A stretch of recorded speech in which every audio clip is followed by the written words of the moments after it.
Physics के अंदर हम पढ़ रहे थे यूनिट नंबर 3 जो कि है हमारा forces and laws of motion. First part already मैं कंप्लीट कर चुकी हूँ जिसमें बहुत ही बेसिक चीज़ें हमने पढ़ी। फोर्सेस क्या होती हैं, टाइप्स ऑफ फोर्सेस, इनर्शिया क्या होता है। आज की वीडियो में हम पढ़ेंगे Newton's 3 laws of motion. Very very important from examination point of view. Laws ही नहीं पढ़ेंगे जबकि उनकी एक्सप्लेनेशंस जो होती हैं, रियल लाइफ एप्लीकेशंस, एवरीडे जो हम जनरल साइंस में आते हैं जहां से क्वेश्चंस, वो भी डिस्कस करेंगे। तो आप सभी से बस इतनी सी रिक्वेस्ट है कि वीडियो के साथ में नोट्स बनाते रहें। ये नोट्स आपके लिए काफी ज्यादा बेनिफिशियल प्रूव होंगे। सबसे पहले हम बात करें तो ये जो 3 लॉज हैं सर आइजैक न्यूटन के द्वारा 1687 में उनकी बुक प्रिंसिपिया में लिखे गए थे। मतलब उन्होंने बहुत सारे एक्सपेरिमेंट्स किए, उसके बेसिस पे 3 लॉज जो है वो बनाए थे। अब पहला लॉ देखें, Newton's first law of motion क्या बोलता है। बहुत सिंपल है तीनों लॉज और उनकी एप्लीकेशन तो बहुत इंटरेस्टिंग है। न्यूटन का पहला लॉ बोलता है that everybody retains its state of rest और motion along a straight line until an external force is applied on it. हर एक ऑब्जेक्ट चाहे वो रेस्ट में हो या वो मोशन में हो या वो एक जगह पे स्टेशनरी है या वो मूव कर रहा है, हर एक ऑब्जेक्ट अपनी स्टेट में रहना ही पसंद करता है, अपनी स्टेट रिटेन करता है। कब? जब तक कि उस पर एक्सटर्नल फोर्स ना अप्लाई की जाए। जैसे मेरी नोटबुक है ना, ये यहीं पे रहेगी तब तक जब तक कि मैं इस पे इस तरह से कोई एक्सटर्नल फोर्स अप्लाई नहीं करती हूँ। कोई चीज मूव हो रही है, कार आपकी चल रही है, आपने एक्सीलेटर दबाया है, पूरा उसको हैंडल करे, ठीक है, वो तब तक मूव करती रहेगी जब तक कि आप उस पर ब्रेक अप्लाई नहीं करते हो। ठीक है, ये इसका मतलब है कि हर एक ऑब्जेक्ट या रेस्ट में है तो रेस्ट में रहेगा, मोशन में है तो मोशन में रहेगा। कब तक? जब तक कि उस पर एक्सटर्नल फोर्स अप्लाई ना की जाए। एंड इसी लॉ को हम लॉ ऑफ इनर्शिया भी कहते हैं। इनर्शिया क्या होता है तो ये भी मैंने आपको प्रीवियस पार्ट में पढ़ाया था। मैंने आपको कहा था कि Newton's first law of motion को लॉ ऑफ इनर्शिया भी कहते हैं। इनर्शिया आपका inertia of rest, inertia of motion, inertia of direction already previous part में पढ़ा चुकी हूँ। तो अगर आपने नई वीडियो देखी है, मेरे यूट्यूब चैनल पे जाके प्लेलिस्ट सेक्शन पे जाके फिजिक्स हैंड रिटन नोट्स की प्लेलिस्ट आप देख सकते हो। अब न्यूटन का पहला लॉ समझ में आ गया। अब हम देखेंगे एप्लीकेशंस। वेरी इंपॉर्टेंट, यहां से डायरेक्ट क्वेश्चंस आते हैं। अब यहाँ पे मैंने पूरा सब कुछ लिखा है, मैं जस्ट आपको समझाऊंगी, आप एज इट इज इस चीज को अपने नोट्स में ऐड ऑन कर लें। एक इंसान है, पर्सन है, बस में खड़ा हुआ है, ठीक है, बस रुकी हुई है। अभी बस एकदम से चलना शुरू करती है तो उस इंसान को थोड़ा सा पीछे की तरफ धक्का लगेगा। क्यों लगेगा? क्योंकि बस रेस्ट में थी, जो इंसान की लेग्स थी वो भी रेस्ट में थी, है ना। अब जैसे ही बस मूव करना शुरू करती है, जो हमारी जो इंसान है, पर्सन है, उसकी लेग्स भी मूव कर जाती है बस के साथ, लेकिन जो अपर पार्ट है ना उसकी बॉडी का, वो रेस्ट में रहता है। It tries to maintain its state of rest, जिसकी वजह से उसे एकदम से पीछे की तरफ धक्का लगता है। वही यहाँ पे लिखा हुआ है that legs of the person starts moving along with the बस but rest parts of the body, वो चाहते हैं कि रेस्ट में है तो रेस्ट की स्टेट को मेंटेन करे, है ना, जिसकी वजह से उन्हें बैकवर्ड धक्का लगता है। लेग्स तो आगे चली गई, मूव करके बस भी आगे चली गई, शरीर पीछे रह गया, इसलिए वो हमें धक्का सा फील होता है। ठीक है, अब दूसरा एग्जांपल इसी का उल्टा है कि बस मूव कर रही है बहुत अच्छे से, एकदम से वो रुक जाती है ना, तो हमें क्या होता है, एकदम से आगे की तरफ धक्का लगता है ना। आगे सीट होगी, अगर हम बस में बैठे हैं, आगे वाली सीट पे हमारा सर टकरा जाता है, या फिर फॉरवर्ड डायरेक्शन में हमें धक्का लगता है। ऐसा क्यों होता है? क्योंकि बस मूव कर रही है, हमारे जो बॉडी का लोअर पार्ट है वो भी मूव कर रहा है, अपर पार्ट है वो भी मूव कर रहा है। लेकिन जब बस रुकी तो लोअर पार्ट बस से कांटेक्ट में था, फिजिकल कांटेक्ट में, वो भी रुक गया, लेकिन जो हमारा upper part of the body था वो मूव ही करता है, जिसकी वजह से बॉडी आगे पहुंची और हमें धक्का लगा। ठीक है, इस टाइम पे जो पैसेंजर्स का लोअर पार्ट ऑफ बॉडी होता है उसका होता है इनर्शिया ऑफ मोशन, है ना। अपर पार्ट में भी दोनों पार्ट्स में इनर्शिया ऑफ मोशन होगा, लेकिन लोअर पार्ट रेस्ट पे चला जाएगा, लेकिन अपर पार्ट एकदम से रेस्ट पे नहीं जा पाएगा। वही चीज यहाँ पे लिखी है that lower portion of the body comes to rest with the bus. Bus रुकी तो लोअर पोर्शन भी रुक गया, बट अपर पार्ट था मोशन में, जिसकी वजह से वो आगे की तरफ गिर गया। ठीक है, थर्ड हमारा जो एग्जाम्पल आता है या रियल लाइफ एप्लीकेशन आती है वो है सीट बेल्ट की।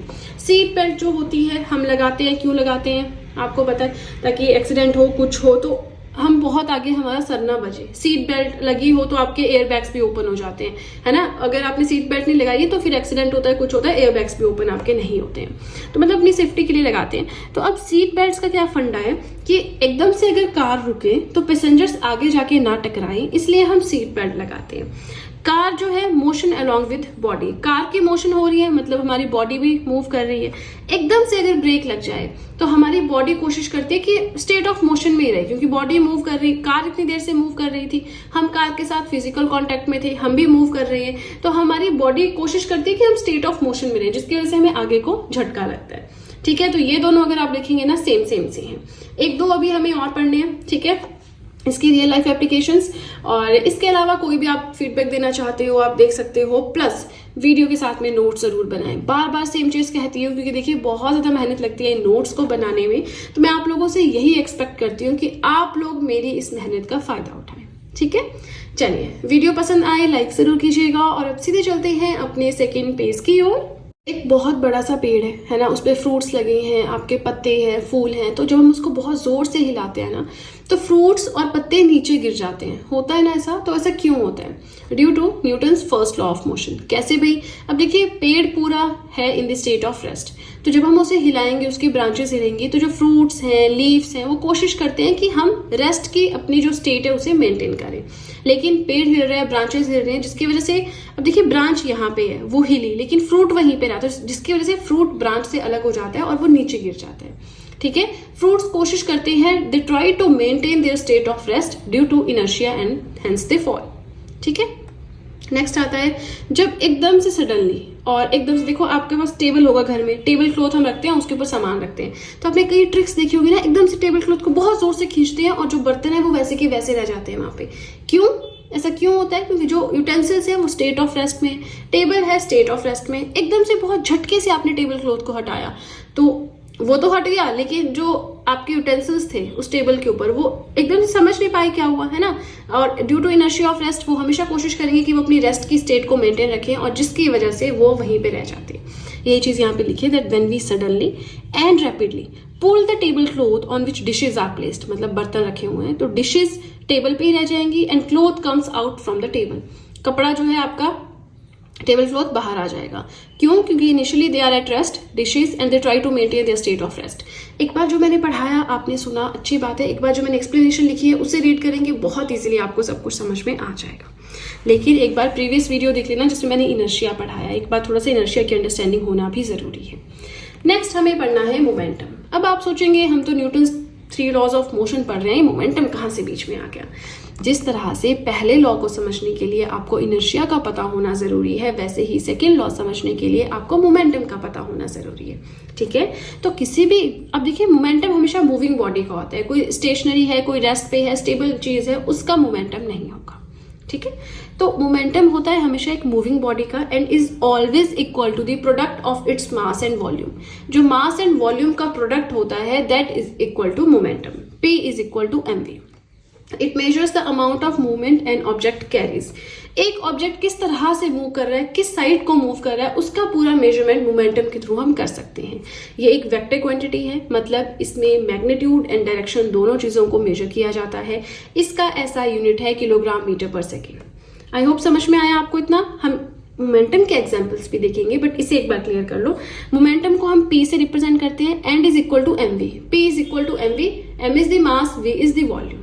ठीक है, अब देखते हैं एवरीडे लाइफ एग्जांपल्स मोमेंटम के।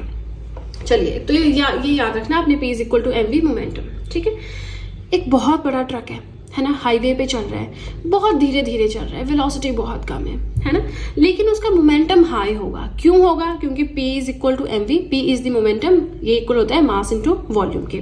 तो अब ये जो आपका देखो मास आपका बहुत ज्यादा है ना, मास आपका बहुत ज्यादा है, वेलोसिटी आपकी कम है, बहुत धीरे धीरे चल रहा है, मास आपका ज्यादा है, वेलोसिटी आपकी कम है। अच्छा, इस चीज को आप इस तरह से लो, आपके पास 30 लिखा हुआ है मैंने, है ना, आप इसे कैसे लिखोगे? 2 into 15 भी लिख सकते हो, 1 into 30 भी लिख सकते हो, 3 into 10 भी लिख सकते हो। तो आपको एट द फाइनल बनाना 30 है ना। तो आप चाहे जिन भी दो चीजों को मल्टीप्लाई करो, एक चीज बहुत बड़ी है, एक छोटी है, एक थोड़ी छोटी है, ये थोड़ी बड़ी हो गई, है ना, ये फिर थोड़ी बड़ी हो गई, ये थोड़ी छोटी हो गई। आप इनको कम ज्यादा कर सकते हो, ये आपका कांस्टेंट रहेगा। वैसे ही यहाँ पे मास जो है ट्रक का भार बहुत ज्यादा है ना, समझ रहे हैं। एंड यहाँ पे आई थिंक वॉल्यूम नहीं, यहाँ पे वेलोसिटी आएगा, मास इनटू वेलोसिटी। ठीक है, वॉल्यूम तो बात ही नहीं बनती है ना। यहाँ पे आप इसको ठीक करना, और तो कहीं नहीं लिखा है ना मैंने, तो मुझे बहुत टाइम से कंफ्यूजिंग लग रहा था वॉल्यूम का क्या कंसेप्ट है यहाँ पे। चलिए, एक ट्रक हाईवे पे बहुत कम वेलोसिटी के साथ घूम रहा है, लेकिन उसका भार मास बहुत ज्यादा है, तो उस टाइम पे मोमेंटम कांस्टेंट रखने के लिए यहाँ पे मैंने एग्जांपल भी दिया है, देखो आगे 100 × 2 कर लो, 100 × 3 कर लो, है ना, तो डिस्टेंस बहुत ज्यादा हो जाएगा यहाँ पे। तो P = mv आपको ध्यान रखना है। अब आपको समझ में आया कैसे? ट्रक बहुत बड़ा है, वेलोसिटी कम है, मोमेंटम हाई होगा। वेलोसिटी बहुत, एक कार है, वेलोसिटी बहुत फास्ट श्याओ करके जा रही है, लेकिन मास उसका कम है ना, लेकिन फिर भी उसका मोमेंटम हाई होगा। ये चीज समझनी है, ठीक है। कोई डाउट रहा यहाँ पे मुझे बताएं, मैं नेक्स्ट वीडियो में मोमेंटम एक बार फिर से समझा दूंगी, लेकिन अगर अभी आप साथ साथ में बताएंगे, बाद में बताएंगे, तो ये चीज पॉसिबल नहीं होगी फिर से एक्सप्लेन करना, ठीक है। चलिए, सेकेंड पेज भी हो गया कंप्लीट। अगेन कोई डाउट हो कमेंट सेक्शन में पूछ सकते हैं। वीडियो पसंद आ रही हो लाइक जरूर कीजिएगा। इसी के साथ आप सब चाहें तो जीएस हैंड रिटन नोट्स भी परचेज कर सकते हैं, जिसमें history, polity, geography, economics, current affairs, art and culture, biology, ये सारी पीडीएफ्स आपको मिल जाएंगी। परचेज लिंक मैंने डिस्क्रिप्शन बॉक्स में दे रखा है, राइट। चलिए, तो अब सीधे चलते हैं अपने नेक्स्ट पेज की ओर। नेक्स्ट आता है law of conservation of momentum. क्या होता है? The total momentum of an isolated system remains constant until or unless an external force is applied to it. एक पूरा सिस्टम है, आइसोलेटेड है, किसी से नहीं जुड़ा है, तो उसका जो मोमेंटम है वो कांस्टेंट रहेगा जब तक कि उस पर एक्सटर्नल फोर्स अप्लाई नहीं की जाती है। इसका मतलब क्या है? जैसे एनर्जी होती है ना, एक क्लोज सिस्टम की फिक्स होती है, एनर्जी को हम ना क्रिएट कर सकते हैं ना डिस्ट्रॉय कर सकते हैं, सिर्फ एक फॉर्म से दूसरी फॉर्म में कन्वर्ट कर सकते हैं। Same concept goes with momentum. Momentum को ना ही हम डिस्ट्रॉय कर सकते हैं ना ही क्रिएट कर सकते हैं, बट अपने एक्शन ऑफ फोर्सेस के थ्रू इधर से उधर इसको कम ज्यादा इंक्रीज डिक्रीज कर सकते हैं। आई होप समझ में आया, ठीक है। अब हम देख लेते हैं Newton second law of motion, ठीक है ना। Newton first law of motion को आगे कहते हैं हम लॉ ऑफ इनर्शिया। चलिए, Newton second law of motion देखते हैं। ये क्या बोलता है? As per this law, it states that the rate of change of momentum of an object. देखिए, कभी भी बात करें ना rate of change of momentum, यानी आपका मोमेंटम चेंज हो रहा है विद रिस्पेक्ट टू टाइम, ये इसका मतलब है। रेट ऑफ चेंज का मतलब होता है विद रिस्पेक्ट टू टाइम, जिस चीज की आप बात कर रहे हो टाइम के साथ वो चेंज हो रही है, ठीक है। So it states that the rate of change of momentum of an object is proportional to the applied force. जितनी फोर्स आप अप्लाई करोगे उसके हिसाब से rate of change of momentum होगा।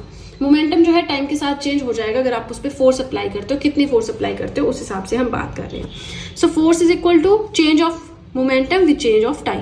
तो force is directly proportional to rate of change of momentum, directly proportional as it is, force as it is. मैंने कहा चेंज रेट ऑफ चेंज की बात हो कि with respect to time change हो रहा है, ऐसा नहीं यहाँ पे बोल रही हूँ, कहीं भी आप देखेंगे तो मोमेंटम को लिखते हैं हम P। अब मोमेंटम चेंज हो रहा है, कोई भी चीज अगर आपकी चेंज हो रही है या तो आप उसको इस तरह से लिख लेते हो या तो आप उसको D लगा के लिख लेते हो। ये डेल्टा है, ये D है, ठीक है। तो dp/dt।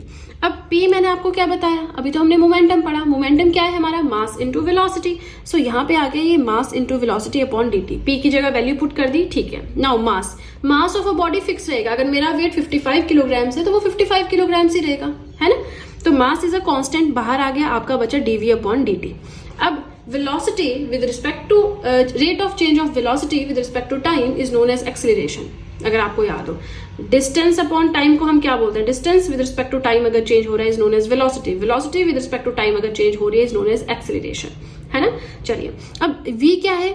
यहाँ पे velocity, final velocity minus initial velocity divided by final time minus initial time. इस चीज को आप नहीं भी अगर लिखते हो ना, इस चीज को अगर आप स्किप भी करते हो, आप यहाँ पे सीधे a लिख सकते हो, क्योंकि मैंने आपको पढ़ाया था basic terms related to motion, वहां पे distance, speed, displacement, velocity, acceleration, ये चीजें इसीलिए पढ़ाई थी क्योंकि आगे यूज होनी है, ठीक है। अब यहाँ पे ये भी लिख सकते हो, ये भी लिख सकते हो। Change of velocity with respect to time is called acceleration. Acceleration क्या होता है? यूनिफॉर्म, नॉन यूनिफॉर्म, सब कुछ मैंने पढ़ाया है। तो यहाँ पे आपका आ गया that F is equal to ma and this is the Newton's second law of motion. यहाँ पे अगर a आपका एक्सेलरेशन 0 है तो फोर्स आपकी ऑटोमेटिकली 0 हो जाएगी, क्योंकि anything multiplied by 0 become 0। m अगर आपका 10 kg है, a आपका 0 है, 0 × 10 0 हो गया, फोर्स आपकी 0 हो गई। और मास जो है बॉडी का कभी भी 0 नहीं हो सकता, ये आपने याद रखना है। It means that in absence of N external force the body either moves with constant velocity और कम्स टू रेस्ट। इसका मतलब ये है कि एक्सटर्नल फोर्स नहीं अगर आप लगा रहे हो तो बॉडी या तो आपकी जिस तरह से मूव कर रही है धीरे धीरे कांस्टेंट वेलोसिटी के साथ मूव करती जाएगी या रेस्ट पे आ जाएगी, ठीक है। चलिए, एक तो ये आपने याद रखना है। थोड़ी सी डेरिवेशन तो बहुत ईजी है, वैसे तो बहुत टफ पढ़नी पड़ती है आपको प्लस वन प्लस टू में, ये तो बहुत सिंपल है, तो इसको आप एज इट इज याद रख सकते हो। ये हो गया आपका Newton second law of motion. कोई डाउट रह रहा हो कमेंट सेक्शन में पूछ सकते हैं, वीडियो पसंद आ रही हो लाइक कर सकते हैं, और इसी के साथ देखिए आप सब चाहें तो मुझे इंस्टाग्राम पे भी फॉलो कर सकते हैं, आप सब चाहें तो मुझे टेलीग्राम अकाउंट पे भी ज्वाइन कर सकते हैं। इन दोनों चीज़ों का लिंक मैंने डिस्क्रिप्शन बॉक्स में दे रखा है, राइट। चलिए तो अब सीधे चलते हैं अपने नेक्स्ट पेज की ओर। Now F is equal to ma, समझ में आ गया। So as the force acting upon body is increased, the acceleration of the object is increased. किसी चीज पे आप फोर्स लगाओ तो उसकी स्पीड बढ़ जाएगी ना, उसकी एक्सेलरेशन बढ़ जाएगी ना, वही चीज यहाँ पे लिखी है, ठीक है। इसी चीज को हम कहते हैं law of measurement of force, ठीक है। एप्लीकेशन की बात करें, एक टेबल टेनिस प्लेयर है ना, वो बॉल को हिट करता है। टेबल टेनिस अगर हम खेलते हैं ना, टेबल के ऊपर खेलते हैं, छोटे छोटे से टेनिस होते हैं उससे खेलते हैं, तो जब बॉल अगर किसी प्लेयर को लग जाए तो उसको क्या चोट लग जाएगी? नहीं लगेगी। क्रिकेट का बॉल किसी को लग जाए क्या चोट लगेगी? डेफिनेटली चोट लगेगी, नील तक पड़ जाएगा, है ना। ऐसा क्यों होता है? बिकॉज जो स्पीड होती है क्रिकेट बॉल की वो बहुत ज्यादा होती है in comparison to TT ball, है ना, जो इसकी शटल होती है उसके कंपैरिजन में, due to which acceleration is also high. अब यहाँ पे देखो, speed, distance, speed, displacement, velocity, acceleration, ये चीजें नहीं पता तो आपको इसका फंडा समझ नहीं आएगा। प्रीवियस वीडियो था हमारा, चैप्टर था यूनिट 2 मोशन, वहां मैंने सारी चीजें पढ़ाई थी। अब देखो, स्पीड जो है क्रिकेट बॉल की हाई होगी, जिसकी वजह से एक्सेलरेशन भी उसकी हाई होगी। अब अगर किसी चीज की एक्सेलरेशन हाई है तो उस पर मतलब फोर्स भी हाई हो गई, फोर्स हाई होगी मतलब चोट भी आपको जोर से लगेगी, ठीक है। Newton's third law of motion आ गया भाई, सबका फेवरेट। सारे लॉज भूल जाते हैं, Newton's third law of motion नहीं कभी भूलता, है ना। For every action there is an equal and opposite reaction and both acts on two different bodies. कुछ भी आप करो आपको उसके बदले एक इक्वल एक ऑपोजिट रिएक्शन मिल जाएगा, ठीक है। दोनों अलग अलग बॉडीज पे लगेगा। एक्शन अगर एक बॉडी पे लग रहा है, रिएक्शन दूसरी बॉडी पे मिलेगा। इसी लॉ को law of action and reaction भी कहते हैं, है ना। अब एप्लीकेशन से थोड़ा ज्यादा आपको बढ़िया समझ में आएगा क्या मैं यहाँ पे बात कर रही हूँ। पहली एप्लीकेशन देखिए, जब हम चल रहे होते हैं ना, वॉकिंग कर रहे होते हैं, तो हम क्या करते हैं, ग्राउंड को अपने पैर के थ्रू प्रेस करते हैं नीचे की तरफ, वो हम लगा रहे हैं एक्शन अपने पैरों से, और ग्राउंड क्या कर रहा है, हमें पुश कर रहा है, फॉरवर्ड डायरेक्शन में धक्का दे रहा है, मतलब हमें आगे की ओर जो है वो पुश कर रहा है। वो हो गया ग्राउंड की तरफ से हमारे लिए reaction with equal force making a person to walk, right. अब वॉकिंग ना आपके फ्रिक्शन से पॉसिबल है, फ्रिक्शन नहीं होगा तो वॉकिंग भी नहीं हो पाएगी। ये कंसेप्ट मैं आपको इसी यूनिट में समझाऊंगी। जो लास्ट पार्ट होगा उसमें हम इंपल्स एंड फ्रिक्शन दो चीजें पढ़ेंगे, और फ्रिक्शन बहुत अच्छे से समझाऊंगी, वहां भी वॉकिंग आपको समझ में आएगा। फिलहाल ये कंसेप्ट समझ में आया। अब देखो मैंने समझाया, एक बार आप इसे रीड करें। That while walking a person presses the ground in the backward direction which is a action by his feet. The ground pushes the person in forward direction, which is a reaction by the ground with equal force, making the person to walk. Right? Next आता है swimming का। जो लोग swimming करते हैं उनको ज्यादा अच्छे समझ आएगा, जो नहीं भी करते उन्होंने टीवी में देखा है, मूवीज में देखा होगा भाई, है ना, समझ आ जाएगा हमें भी। तो जो एक स्विमर होता है वो अपनी बाजुओं से पानी को पीछे की तरफ फेंकता है, धकेलता है, तो ये है स्विमर का एक्शन, ताकि वो तैर सके पानी में। इसके बदले में पानी जो है वो स्विमर को फॉरवर्ड डायरेक्शन में जो है वो धकेलता है। That is a reaction by the water with the same force, और इसी वजह से स्विमर स्विमिंग कर पाता है। हम पानी को पीछे की ओर कर रहे हैं, पानी हमें फॉरवर्ड डायरेक्शन में पुश कर रहा है ना। ये भी हो गया हमारा एक्शन रिएक्शन का कंसेप्ट। नेक्स्ट आता है that it is difficult to walk on sand. अच्छा, सीमेंटेड फ्लोर है ना, सड़क पे हम बहुत इजीली चल पाते हैं। जहां पे सिर्फ रेत ही रेत है, कई बार घर का काम चला होता है, आप देखना रेत बजरी आते हैं, रेत के ऊपर जरा चल के दिखाओ, चल ही नहीं पाते हैं, है ना। क्यों नहीं चल पाते हैं? क्योंकि जब हम सैंड को नीचे की तरफ सैंड के ऊपर पैर रखते हैं ना, तो वो बाउंसी सी होती है ना। सैंड डिस्प्लेस हो जाती है और हमारे पैर को वहीं पे जगह मिल जाती है, हमारा पैर दब जाता है ना, और उसमें फोर्स नहीं लगा पाती सैंड हमें वापस। रिएक्शन जो है हमें सैंड की वजह से बहुत कम मिलता है, जबकि सड़क पे हमें रिएक्शन बढ़िया मिलता है सड़क की तरफ से, जिसकी वजह से हम वॉकिंग कर पाते हैं।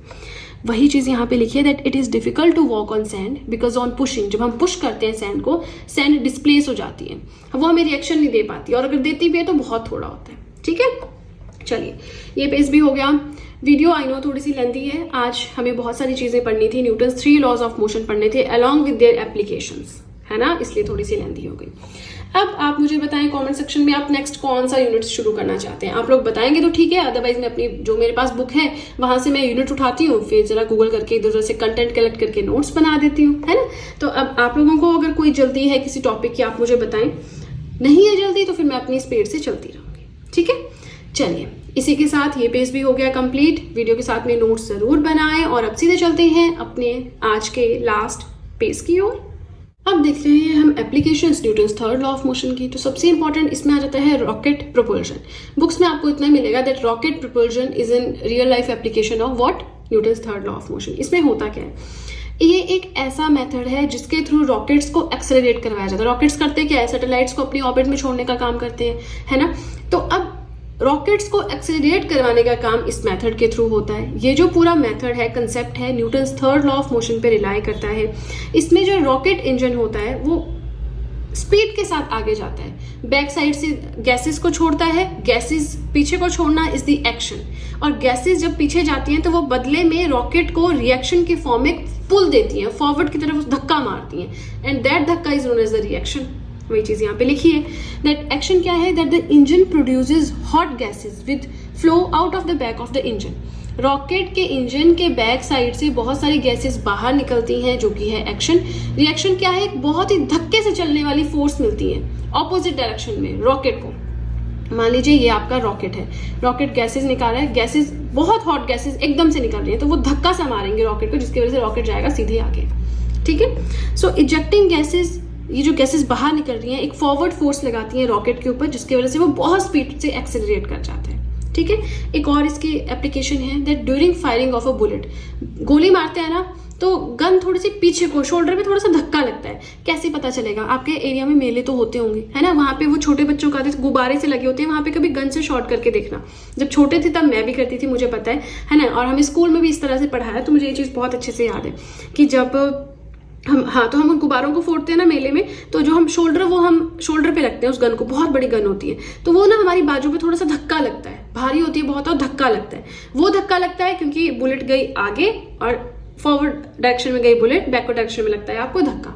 ठीक है, वही चीज यहाँ पे लिखी है ना, that the gun recoils back, gun लेती है पीछे को धक्का, जो कि हमारे शोल्डर पे सीधे बजता है। ठीक है, चलिए तो अब इसी के साथ हमारा आज का टॉपिक हो गया कंप्लीट। वीडियो पसंद आए लाइक जरूर कीजिएगा, चैनल को जरूर सब्सक्राइब करें, बेल आइकन को प्रेस करें, सो दैट मैं जैसे कोई वीडियो अपलोड करूं सबसे पहले नोटिफिकेशन आपके पास पहुंचे। प्लस जो भी आपके फ्रेंड्स हैं, जो भी गवर्नमेंट एग्जाम्स के लिए प्रिपेयर कर रहे हैं, उनके साथ भी मेरे चैनल का लिंक जरूर शेयर करें, so that in handwritten notes का उन्हें भी कुछ फायदा हो सके। तो चलिए फ्रेंड्स, आज के लिए इतना ही। अब हम मिलेंगे नेक्स्ट वीडियो में। So that's it and see you soon.